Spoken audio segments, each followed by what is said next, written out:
ఈరోజు పొద్దున రాజమండ్రిలో దిగనే మా ఆఫీస్లో ఎవరికో ఫోన్ వచ్చింది. ఏంటంటే ఇంటి మీద కొంతమంది వాళ్ళు నిజంగా తెలంగాణ రాష్ట్ర సమితి కార్యకర్తలో లేదో తెలియదు, కానీ మా ఇంటి మీద ధర్నా చేయడానికి వస్తున్నాను చెప్పి.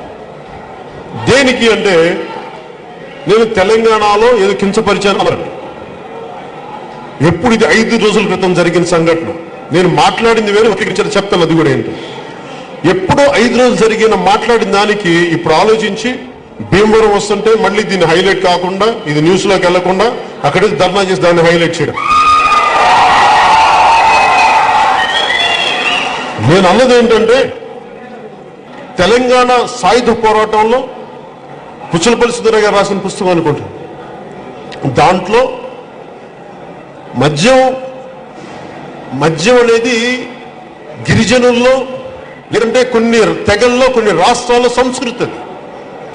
సో సంస్కృతిలో ఇమిడిపోయిన మద్యాన్ని ఎలా వేరు చేయగలం సంస్కృతి నుంచి? అందువల్ల మద్యపాన నిషేధం కష్టం అవుద్ది అమలు పరచడానికి. దాన్ని అంచెలంచెలుగా ప్రజల్ని మార్చి బాధ్యతని వాళ్ళకి ఇచ్చి మార్చాలి తప్ప, అలా చేస్తే సాయుధ తెలంగాణ పోరాటంలో కూడా కమ్యూనిస్ట్ నాయకులు అడిగారు, ఎందుకు మనం ముందుకెళ్ళిపోయి ఇక్కడంటే మన మద్యపాన నిషేధం పెడితే అసలు సంస్కృతిలో భాగం అది వాళ్ళు తాగటం సంస్కృతిలో భాగం అనుకుంటారు.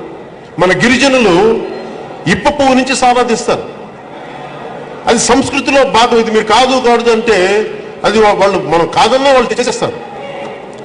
సో వాళ్ళకి అది బానిసత్వం కాదు, అది వాళ్ళ సంస్కృతిలో భాగం. ఆ నేపథ్యంలో చెప్పాను, ఇది తెలంగాణ సాయుధ పోరాటంలో జరిగిన సంఘటన. అది నేను చెప్పిన దాన్ని వక్రీకరించి ఒక్కొక్కళ్ళు నేను అదేదో అన్నాను ఇంకోటి అని చెప్పి వక్రీకరించి ఈ రోజున టీఆర్ఎస్ సంబంధించిన వ్యక్తుల లేదంటే టీఆర్ఎస్ సంబంధించిన కార్యకర్తలు నాకు తెలియదు, కానీ మా ఇంటి మీదకి ధర్నా చేయడానికో లేదా దాడి చేయడానికో మరి తెలియదు. అది ఏం చేయాలి, నేను లేను, ఇంకా కనుక్కోవాలి. నేను ఒకటే చెప్పాను, మీరు నేను ఎవరన్నా సరే రాజకీయాల్లో ప్రతి పార్టీ ఒకటి మాట్లాడితే దాన్ని మీరు ప్రజాముఖంగా ఖండించండి, మీడియా ముఖంగా. ప్రతిదానికి వెళ్ళిపోయి ఇళ్ల మీదకి వస్తాం, ఆఫీసుల మీదకి వస్తాం అంటే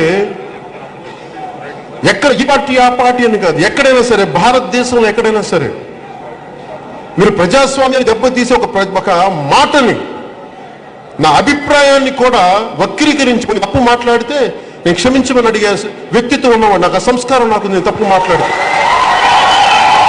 అలాగే నేను తప్పు మాట్లాడకుండా వక్రీకరిస్తే టాటా కూడా తీస్తాం, అది కూడా ఉంది. వాళ్ళు ఎవరో తెలియదు. మా ఇంటి మీదకి నా బిడ్డలు, చిన్న బిడ్డలు ఇంటి మీదకి మీరు ఎంత బలమైన వ్యక్తులైనా కావచ్చు వచ్చి ధర్నా చేద్దాం, దాడి చేద్దాం అంటే బయట బిడ్డలకే నేను ప్రాణాలు అర్పించేస్తాను.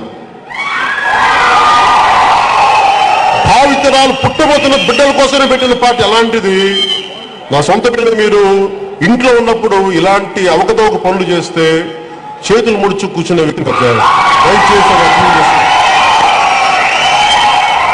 అంటే మీరేమో భీమవరం వచ్చి రాజకీయం చేయొచ్చే, దానికి ఎవరు మాట్లాడకూడదు.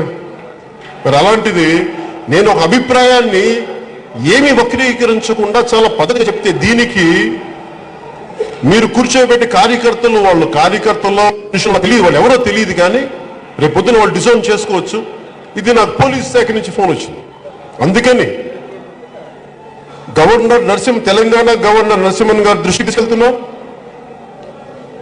తెలంగాణ ముఖ్యమంత్రి చంద్రశేఖర్ రావు దృష్టికి తీసుకెళ్తున్నాను.